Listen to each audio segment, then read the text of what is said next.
این سوراخی که میبینید خانه موقتی روباه است. خانه موقتی روباه در داخل مؤسسه تا مکتبی جایگیر است. این مؤسسه تا مکتبی رقم 38 است و در شهر خوجند جایگیر می باشد. از این برمیاد که گله روباه ها به مرکز شهر نیز راه یافتند. حمیدخان فیضی‌بایова یک ساکن شهر خوجند صبح امروز سنه 29 مای با روباه روبرو شد. وی میگوید از بس که مربیه در کودکستان است صبح بر وقت به کار می آید. این بود که امروز با بچه های روباه نه بلکه با خودش روبرو شد و از خشم حیوان وحشی تا اندازه ترسید. حمیدخان روباه را نه در بین دامنه کوه یا محله بلکه در داخل مؤسسه تا مکتبی یعنی کودکستان دید. همین روز پگوی از بس که ما به وقت میبیم کودکان رو برای آماده کردن 15 تا کم 7 بود. من الکی 2 نفر کودکان رو قبول کرده بودم. ناگهان همین سولچکای گذاشته بودم که همین با سرعتی تیز من همین طرف همین خیلی روباهی کلان بود. به فکرم یا مادرش یا پدرش کودک نبود. همین خیلی تیز دویده رفت. من خودم حتی در هراس ماندم کودکان رو در حال در جایشان شناندم. ما از این خیلی ترسیدیم. برای ما فکر میکنم که خطرناک است. در این کودکستان خانه موقتی روباه موجود است. در اینجا حیوان وحشی با بچه هایش تقریبا بیش از 1 ماه اینجانب زندگانی میکند. راهبریت و مربیه های مؤسسه تا مکتبی مذکور ابراز می‌دارند که از وضع به عمل آمده ناراحت بودند زیرا احتمالیت حمله روباه به کودکان موجود بود. به خاطر حمایت کودکان باشد تصمیم گرفتند که به کارخانه واحد دولتی کمونالی مؤسسه نقلیات سنتری شهر خوجند مراجعت نمایند. باری اول ما با خبر گشتیم یک چند کودک داشت. مادرش رو نمیدیدیم. ما خود رفته شاهد شدیم. یا خطا نکنم 3 یا 4 کودک داشت. به فکر من همون کودکانش رو پرونده رفتن. خودی مادرش رو ما همین روز پگاهی دیدم. آنچه کلان بود.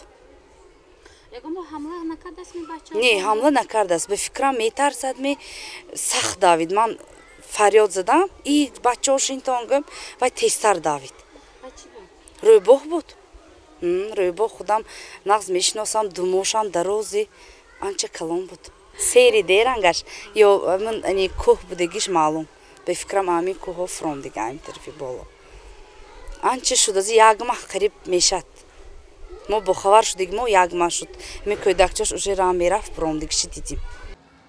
چند ماه می شود که ساکنان شهر خوجند مخصوصاً ساکنان ساحل راست دریا از بسیار شدن روباه در محله های استقامتی خبر میدهند و حتی برای بی‌ضرر کردن این حیوان وحشی به کارخانه واحد دولتی کمونالی مؤسسه نقلیات سنتری شهر خوجند مراجعت کردند تا از حمله و زخمی گردیدن ساکنان و کودکان پیشگیری نمایند.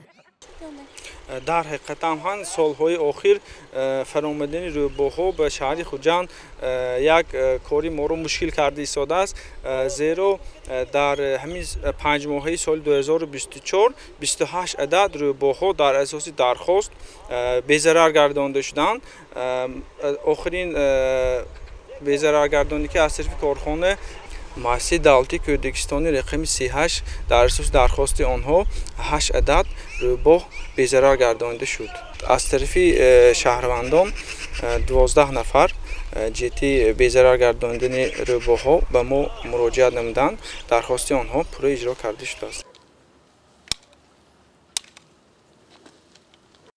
دوم 5 ماه سال 2024 به کارخانه واحد دولتی کمونالی مؤسسه نقلیات سنتری شهر خوجند 12 نفر ساکنان رسما برای بی‌ضرر کردن حیوان یعنی روباه مراجعت کردند. مسئولین میگویند که در اساس آن 28 حالت بی‌ضرر کنی انجام داده شد. هدف اساسی بی‌ضرر کنی این پیشگیری از حمله و زخمی شدن ساکنان از دندان روباه به حساب می رود.